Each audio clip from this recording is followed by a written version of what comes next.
Good morning. Welcome in this interview. Tell me about yourself. Well, my name is Jean-Pascal Piaget Asifiwe. I am a student in Associate of Arts program with College for America at Southern New Hampshire University. I graduated from high school in 2015. I did physics, chemistry, and biology, and I am an HDI educator. HDI stands for Health Initiative Development.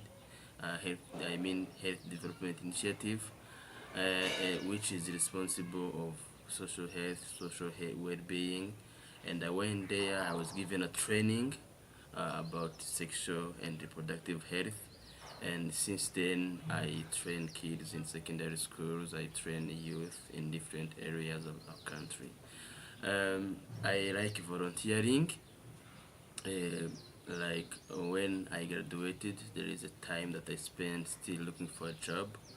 I was volunteering, helping students who were getting prepared for national exams. I was helping them with physics, chemistry, biology, with the subject that I did at my high school.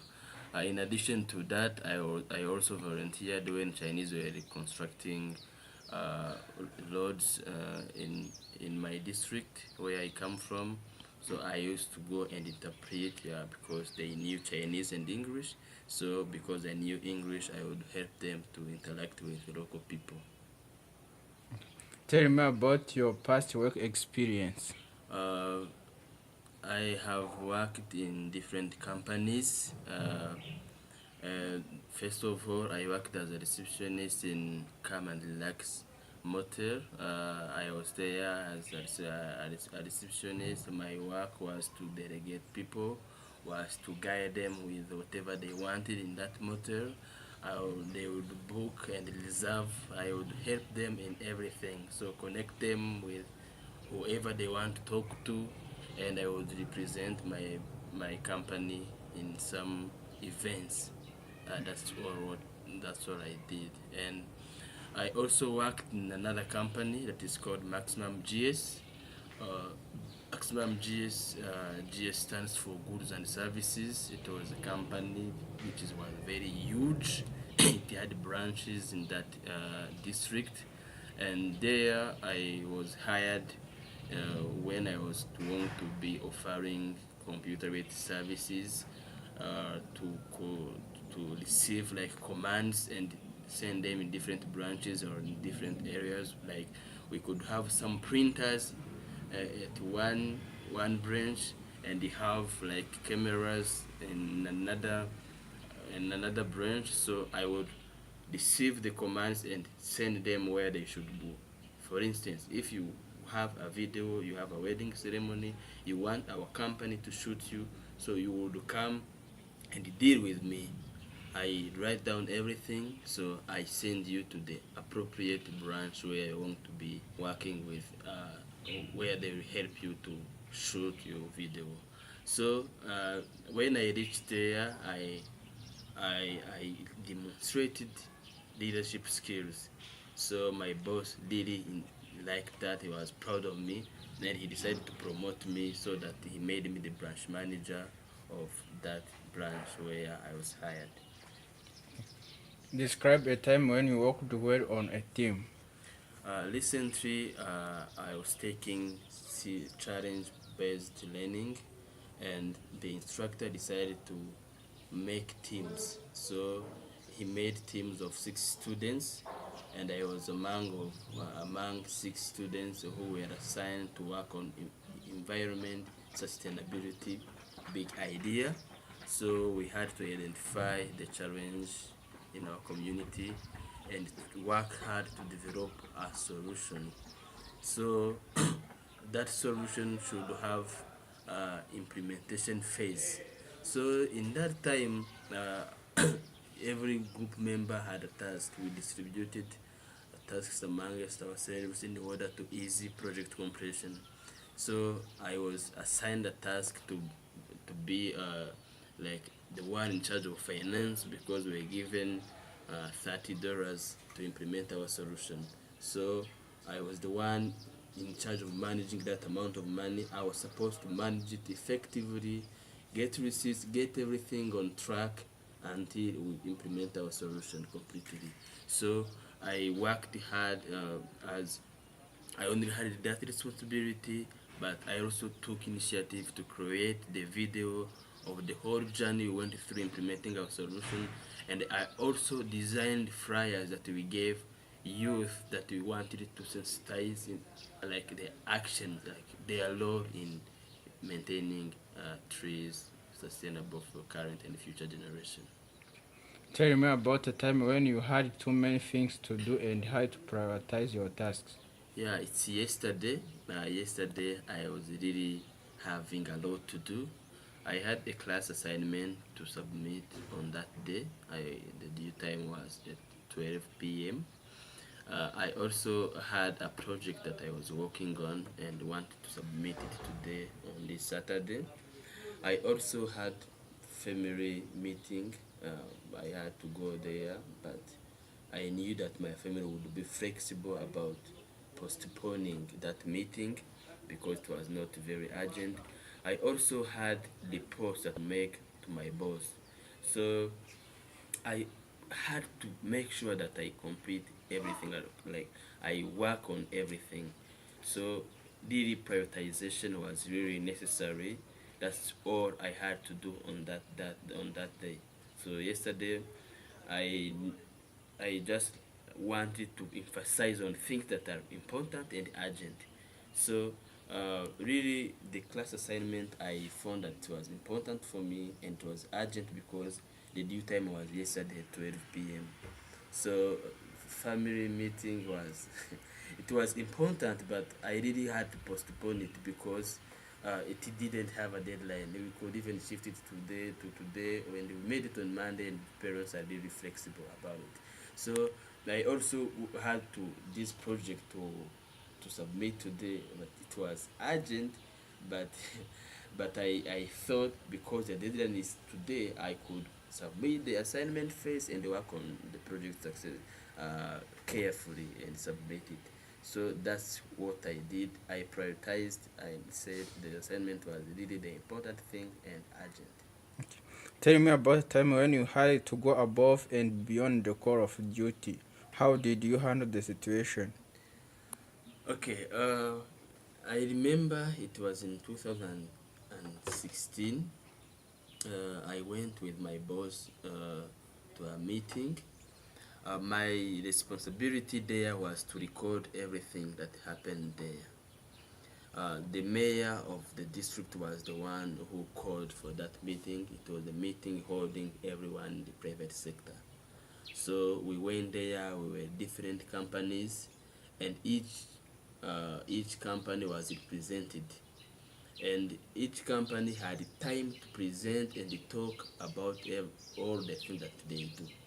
So I went there with my boss.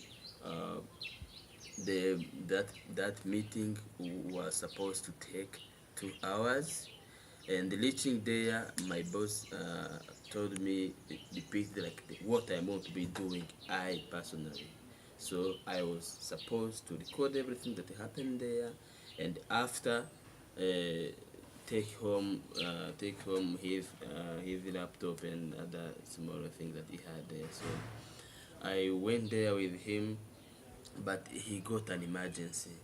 Her wife went to the hospital, he made an accident, and my boss said he cannot stay in the meeting. He has to go and make sure that he comes back in 20 minutes.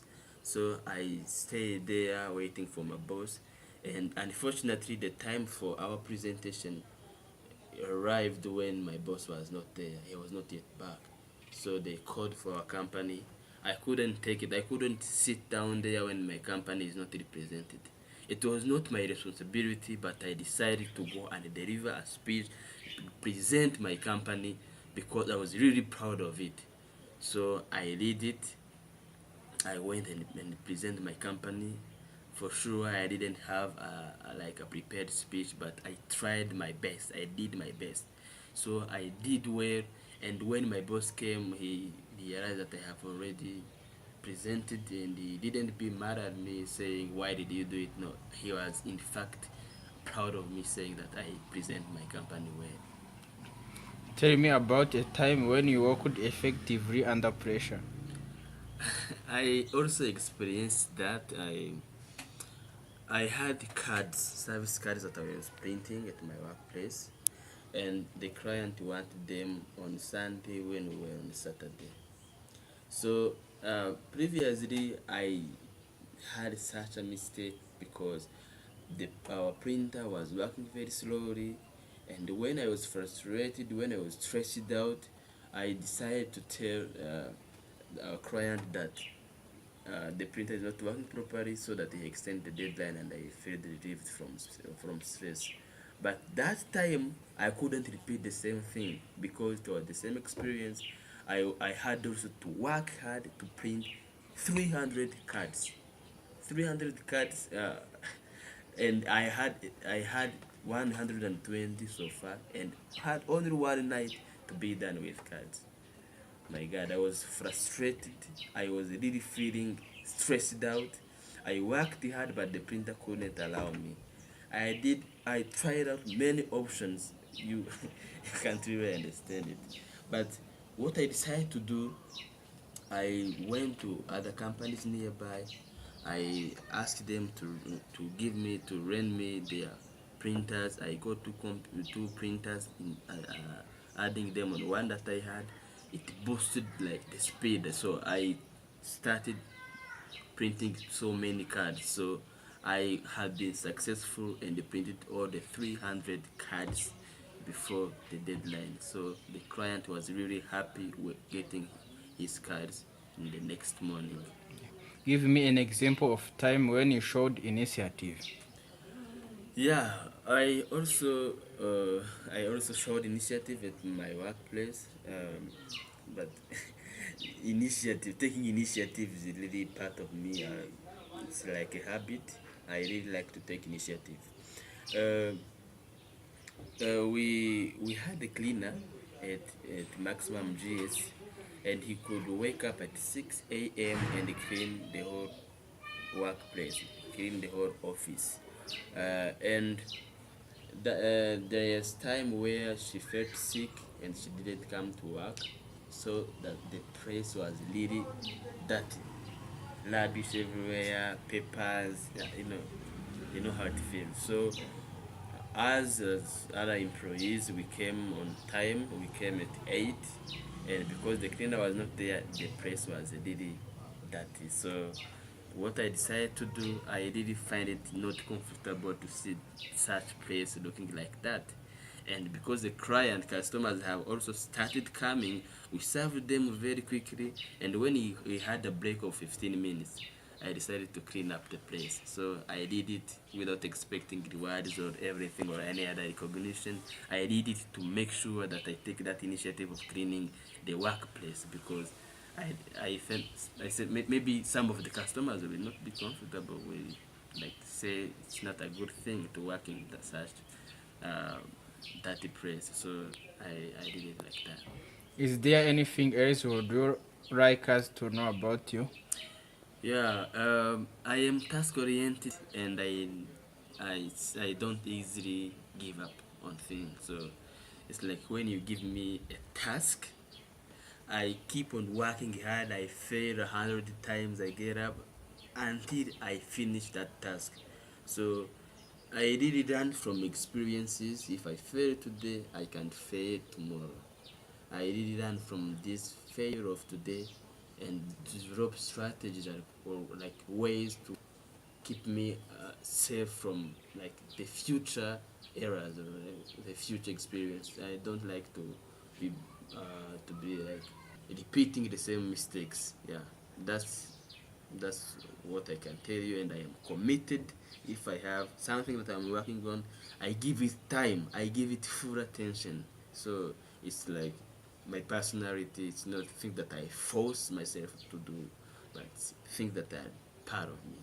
Okay. Thank you for your participation in this interview. Thank you.